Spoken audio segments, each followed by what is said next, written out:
Yo, what's up mga par? Support to this video mga par. Iwawalay na natin ating mga biik mga par. Kunin na natin ang mamapig nila mga par. So first of all, atin munang lilinisan yung mga dumi nila mga par. At paliguan na natin yung mga biik konti-konti lang.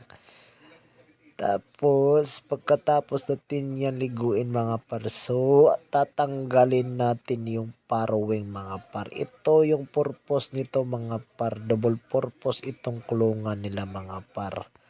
So, may apat yan na bolt mga par yan.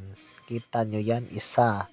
Tapos sa kabila, isa. Tapos doon sa likod, dalawa. Magkabila, isa-isa.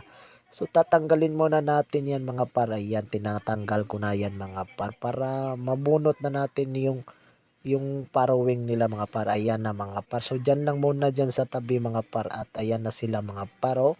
So, yan lang muna for today's video mga par. God bless sa inyo. Ingat. Paalam.